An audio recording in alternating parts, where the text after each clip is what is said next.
Friends, బౌద్ధ మతానికి సంబంధించి ప్రాచీన భారతదేశ చరిత్రలో బౌద్ధ మతానికి సంబంధించి very very important topic friends. బౌద్ధ మత స్థాపకుడు గౌతమ బుద్ధుడు. ఆసియా జ్యోతి గౌతమ బుద్ధుడిగా పిలుస్తారు. గౌతమ బుద్ధుని యొక్క తల్లి మాయాదేవి, తండ్రి శుద్ధోదనుడు. గౌతమ బుద్ధుని యొక్క తల్లి ఏ తెగకు చెందినవారు? కోలియా. గౌతమ బుద్ధుడి యొక్క తండ్రి ఏ వంశంకు చెందిన వ్యక్తి? శాక్య వంశం. శాక్యుల రాజధాని కపిలవస్తు. గౌతమ బుద్ధుడు ఎక్కడ జన్మించాడు? కపిలవస్తు దగ్గరలోని లుంబిని వనంలో. గౌతమ బుద్ధుడి యొక్క సవతి తల్లి మహాప్రజాపతి. గౌతమ బుద్ధుడి యొక్క భార్య యశోధర. గౌతమ బుద్ధుడి యొక్క కుమారుడు రాహులుడు. గౌతమ బుద్ధుని యొక్క మహాభినిష్క్రమణం జరిగిన సంవత్సరం 29 years. గౌతమ బుద్ధుడి యొక్క గురువు రుద్రాలి రామపుత్ర. గౌతమ బుద్ధుడు మరణం 87 జరిగిన సంవత్సరం క్రీస్తుపూర్వం 483 కుషినగరంలో. గౌతమ బుద్ధుని యొక్క మొదటి బోధన ఏ ప్రాంతంలో జరిగింది? సారనాథ్లో. గౌతమ బుద్ధుడు ప్రచారం చేసిన ఆర్య సూత్రాలు ఎన్ని? 4. గౌతమ బుద్ధుడు ప్రచారం చేసిన నీతి సూత్రాలు 8. బౌద్ధ సాహిత్యాన్ని ఎన్ని రకాలుగా వర్గీకరించవచ్చు? హీనయాన, మహాయాన. త్రిపీఠకాలు ఏ భాషలో రచించబడ్డాయి? పాలీ భాష. శుద్ధ పీఠకంను రచించినది ఆనందుడు. వినయ పీఠకంను రచించినది ఉపాలి. అభిధమ్మ పీఠకం నుంచి రచించినది మొగలి పుత్తతిస్స. గ్రీకు చక్రవర్తి మీనాండర్ మరియు బౌద్ధ సన్యాసి నాగసేనుడు మధ్య జరిగిన సంభాషణ గురించి తెలిపే గ్రంథం మిలిందా పన్హా. భారతదేశపు మార్టిన్ లూథర్గా ఎవరిని పేర్కొన్నారు? ఆచార్య నాగార్జున. సుధర్మ పొండరీకం మాధ్యమిక శూన్యవాదంను రచించినది ఆచార్య నాగార్జున. బార్బరా గుహలు ఎక్కడ ఉన్నాయి? బీహార్. అజీవిక మతం యొక్క ప్రచారకుడు మక్కలి గోసలి. లోకాయుతుల మతం యొక్క ప్రచారకుడు చార్వాకుడు. లోకాయుతులు ఆత్మ సిద్ధాంతంను ఖండించారు. ఒప్పు. గౌతముడి జననం నుంచి సూచించే గుర్తు తామర పుష్పం. రెండవ బౌద్ధ సంగీతి క్రీస్తుపూర్వం 383 ఎక్కడ జరిగింది? వైశాలి అధ్యక్షుడు సబాఖాన్. 4వ బౌద్ధ సంగీతి క్రీస్తుపూర్వం 1100 యొక్క అధ్యక్షుడు ఎవరు?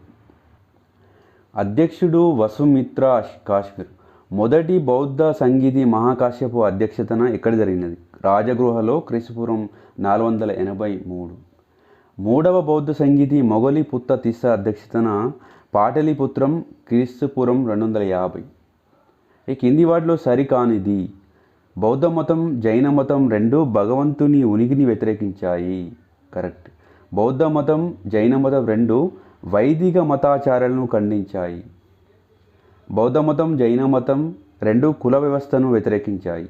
బౌద్ధ మతం జైన మతం రెండూ కర్మ పునర్జన్మలను విశ్వసించాయి. రెండు సరైనవి.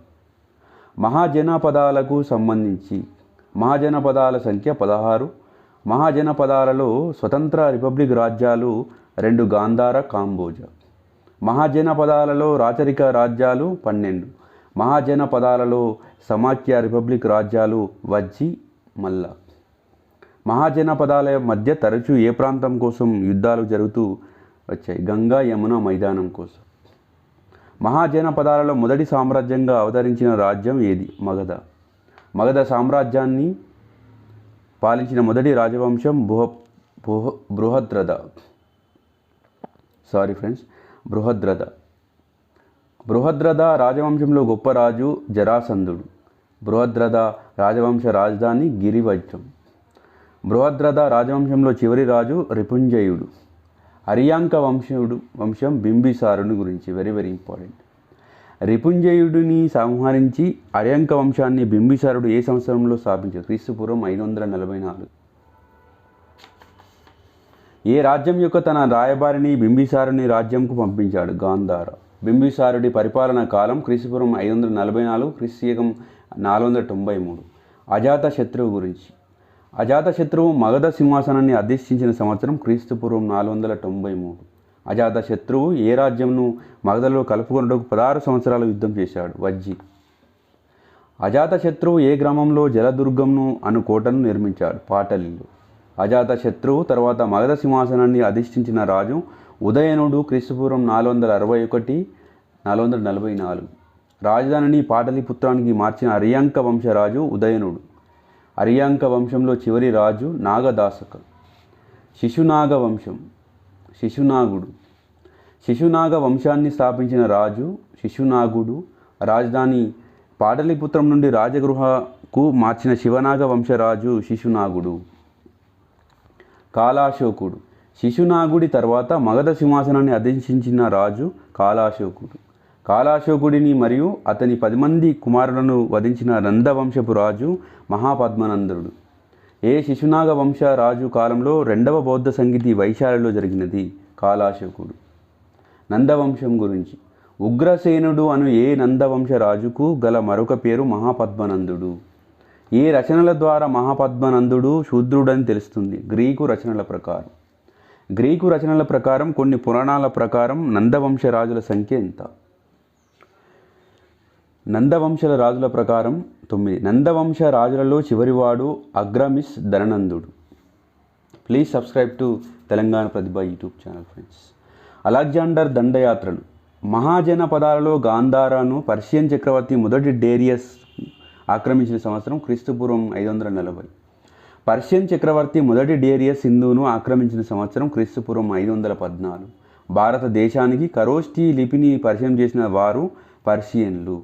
మగధలోని పాటలీపుత్రం పర్షియాలోని నగరాన్ని పోలి ఉంటుంది? పెర్సిపోలియస్. గ్రీకులకి మరియు పర్షియన్లకి మధ్య పోరాటం జరిగిన శతాబ్దం క్రీస్తుపూర్వం 4వ శతాబ్దం. అలెగ్జాండర్ గ్రీకులోని రాజ్యానికి పాలకుడు? మాసిడోనియా. యుద్ధంలో ఎవరిని ఓడించి పర్షియాను అలెగ్జాండర్ ఆక్రమించాడు? 3వ డేరియస్ అరబేలా యుద్ధం. పర్షియన్ల ఆక్రమణలో ఉన్న గాంధారిని ఆక్రమించడానికి అలెగ్జాండర్ బయలుదేరిన సంవత్సరం క్రీస్తుపూర్వం 327. నది ఒడ్డున అలెగ్జాండర్కి మరియు పౌర రాజ్యాధిపతి యొక్క పురుషోత్తముడికి మధ్య క్రీస్తుపూర్వం 326లో యుద్ధం జరిగింది? జీలం. అలెగ్జాండర్ ఎక్కడ మరణించారు? బాబిలోనియా. గాంధార శిల్పకళ ఎవరి దండయాత్ర వలన భారతదేశంలోకి ప్రవేశించింది? గ్రీకుల దండయాత్ర వలన. Please like share and comment friends. Please subscribe to Telangana Prathibha YouTube channel. Please like share and comment friends.